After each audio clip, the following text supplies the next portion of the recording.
pardon pour cette interruption des programmes, mais un événement grave s'est produit aujourd'hui à Neuilly-sur-Seine. Une trentaine d'enfants d'une école maternelle de Neuilly-sur-Seine sont en ce moment même les otages d'un homme armé d'un revolver. Le preneur d'otages exige une somme de 100 millions de francs. L'homme, revolver en main, affirme avoir une bombe.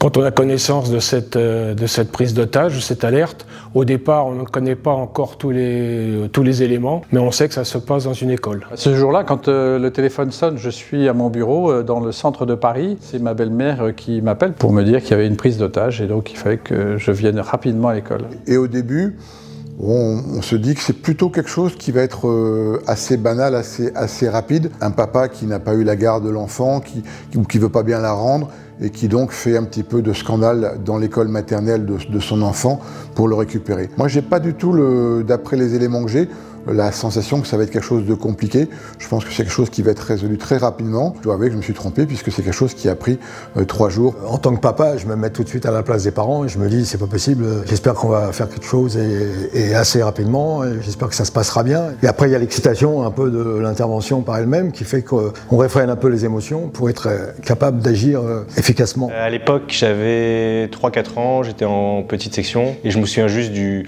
chariot dans le noir qui arrivait pour nous nourrir pendant la prise d'otage. Les personnes qui se sont occupées de nous à ce moment-là ont tout fait pour essayer de minimiser la situation, pour nous permettre de vivre la chose de la manière la plus simple possible. En arrivant, la situation est complexe parce qu'on a affaire à des enfants, 21 enfants qui sont retenus en otage, plus l'institutrice. Donc c'est pas très rassurant tout ça, mais on est là pour ça et puis on va faire notre boulot, quoi. À ce moment-là, c'est plus nous qui sommes les acteurs, on est obligé de subir la situation et puis de faire confiance aux gens qui vont résoudre ce problème.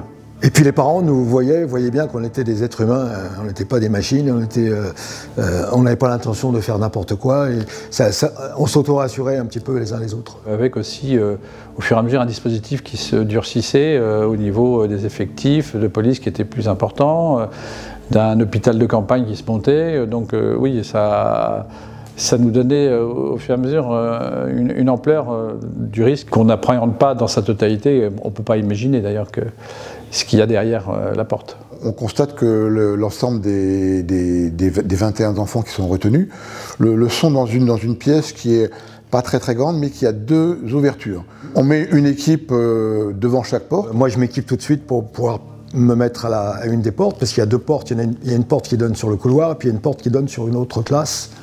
Et donc, il y avait 2 groupes d'intervention, 2 mini-groupes d'intervention qui étaient systématiquement devant chaque porte, prêts à intervenir si quelque chose se passait pas bien. On commence à bien sûr vouloir essayer de négocier. Les contacts pris avec HB se font au départ par écrit.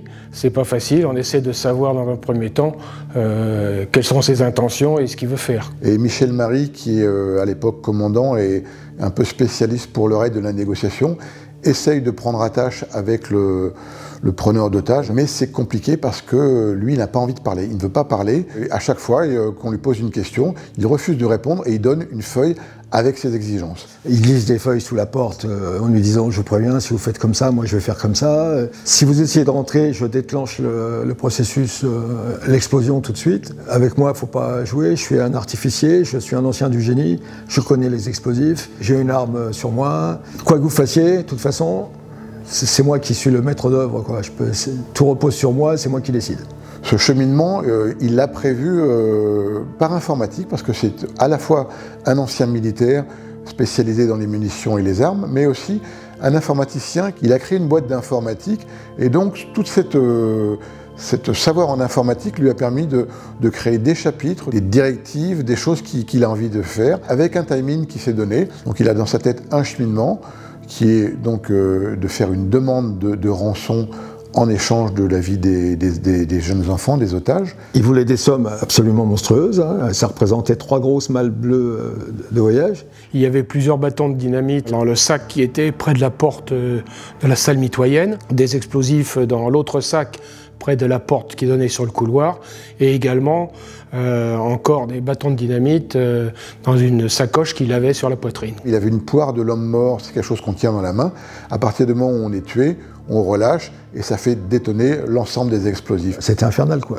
Et nous, on disait, les enfants, quand ils se lèvent, là, ils sont capables de se prendre les pieds dans les fils, ils sont capables de toucher un bouton. Il y avait 16 pains d'explosifs, donc de 200 grammes, 3 kg 200 de TNT, de dynamite de chantier, ce qui est énorme dans un lieu confiné. Les artificiers nous ont dit que si ça avait pété, il n'y a personne qui était vivant, quoi, c'est pas possible. Les tireurs se mettent en place sur des bâtiments en face de la salle de classe, dans l'espoir de peut-être pouvoir observer déjà ce qui est une chose, renseigner ce qui est une autre chose, et éventuellement, à un moment donné, si l'occasion s'en donnait, pouvoir faire un tir. Malheureusement, le preneur d'otages, qui est loin d'être stupide, c'est un ancien sous-officier de l'armée, il a pas mal de connaissances en armes et en munitions, et de suite, il fait occulter les vitres de la salle de classe par des dessins d'enfants. Ce qui fait que très rapidement, tout ce qui est le groupe de tireurs d'élite va être gêné dans son action de renseignement. À chaque volonté du preneur d'otages, si à un moment donné on répondait à son souhait, il libérait un enfant. C'est comme ça que durant cette première journée, au fur et à mesure, un certain nombre d'enfants ont été libérés. Déjà sur les 21 enfants du départ, beaucoup ont été sauvés par différents moyens. Il y a eu notamment M. Narboni qui a eu un courage exceptionnel, alors qu'il n'était pas professionnel. Il était simple commerçant pour rentrer dans la classe pour récupérer son enfant. En croisant le regard des autres mamans, le voyant récupérer son enfant, il s'est dit « je ne peux pas rester comme ça » et il est retourné chercher un autre otage. Donc il fallait avoir déjà très courageux pour rentrer, malgré la pression, malgré les explosifs, récupérer son propre enfant, mais il est retourné pour récupérer un autre enfant. Quand on appelait des parents parce qu'un enfant venait d'être libéré, et c'est quand nous, il y avait la joie de la libération d'un enfant, mais c'est pas le nôtre. Donc ça c'était dur, oui. Ça c'était dur. Maintenant, j'ai quand même des enfants et c'est vrai que si je me mettais à la place de mes parents, je ne sais pas comment je réagirais, mais en tout cas, je serais très stressé. Il a été libéré le soir à 20h. C'est très compliqué parce qu'on laisse 6 parents derrière nous, puisqu'il ne restait plus que les 6 fillettes. On ressent cette joie qu'on a vécue à travers des gens qui partaient avant nous et puis on en laisse derrière. Donc on va passer derrière 2 jours dans la joie d'avoir retrouvé Florian, mais en même temps dans cette angoisse de savoir comment ça allait se terminer. Il ne reste plus que 6 filles. Dans la soirée du deuxième jour, il avait demandé une arme pour se défendre. J'en ai profité pour rentrer dans la salle et essayer d'échanger donc une arme de poing, un Beretta, contre la remise de ces explosifs. Bon, et pour gagner du temps, j'ai pris l'arme et je l'ai démontée, j'ai pris mon temps. C'était le but de la manœuvre, c'était de voir un peu avec précision les lieux et comment étaient placés les explosifs et quelle était son attitude, etc. Quand je suis dans la salle, je suis positionné, pas très loin de lui, mais il y a un meuble entre lui et moi. Il est sur ses gardes, son déclencheur à la main, il écoute ce que je lui dis, mais bon, il n'y a pas de véritable contact. Il n'a pas voulu se séparer de ses explosifs. Donc je suis reparti avec l'arme. À la sortie de la salle, donc, je confirme la présence de 2 sacs avec des explosifs qu'il a déposés devant les 2 portes d'accès de la salle. Il nous paraît structuré dans la construction de sa prise d'otage. Il est structuré. Et à côté de ça, il a des failles. Il y a des moments où il part complètement dans le délire. Il avait pris les amphétamines, mais les amphétamines, on peut rester éveillé 1 jour, 2 jours, 3 jours. Il y a un moment où l'organisme dit stop, tu dors ou tu meurs. Il n'avait pas dormi la nuit précédant son action. Et ça faisait donc 3 jours que l'action durait, donc ça faisait quasiment 4 nuits sans sommeil. Il est arrivé au point de non-retour et c'est là qu'il commençait à avoir des hallucinations qui pouvaient s'avérer dangereuses. Et puis quand on avait une machine comme il avait sur lui, avec un système de mise à feu très compliqué, ça pouvait vraiment devenir une catastrophe. Après, les décisions, ça vient du patron du raid. On lui dit comment ça se passe, on lui dit que ça commence à devenir dangereux. Il commence à être beaucoup moins fiable qu'au début. Le ministre de l'Intérieur dit au raid vous avez carte blanche pour l'intervention quand vous la pensez nécessaire. Donc le patron du raid, il décide, à un moment, d'intervenir. Par contre, il fallait trouver le bon moment, attendre le moment où il était un peu assoupi, de façon à ce que l'entrée se fasse le plus discrètement possible. C'est pour ça qu'on a fait venir notre médecin, Olivier Lamour, qui lui a donné un somnifère qu'on a mis dans le café, mais il n'a pas bu le café. Il a trempé ses lèvres dedans, il a dit « Ah, il est dégueulasse ce café », il ne l'a pas bu finalement. Donc c'est pas le café qui l'a endormi, il s'est endormi parce qu'il était au bout du rouleau. Lui avait demandé la pose d'une caméra. Parce qu'il s'est dit « Vous allez prétexter que les enfants sont maltraités pour intervenir, donc vous mettez une caméra sur les enfants, comme ça les gens verront bien que les enfants ne sont pas maltraités et ça ne pourra pas justifier une intervention de votre part. » Ça nous a arrangé parce que ça permettait d'avoir une vision sur la salle elle-même. Et la capitaine des pompiers, donc, elle faisait les allers-retours, elle nous disait, bon, il dort, je crois qu'il dort. Alors on lui a dit, si vous voyez qu'il dort vraiment, vous enlevez votre blouse devant la caméra, ce sera le signal pour nous. Elle enlève sa blouse, elle l'entend bouger. Donc elle referme la blouse, et puis elle va le revoir, et puis là elle s'aperçoit qu'il dort, vraiment, quoi. Donc elle enlève la blouse, et c'est le signal de l'intervention.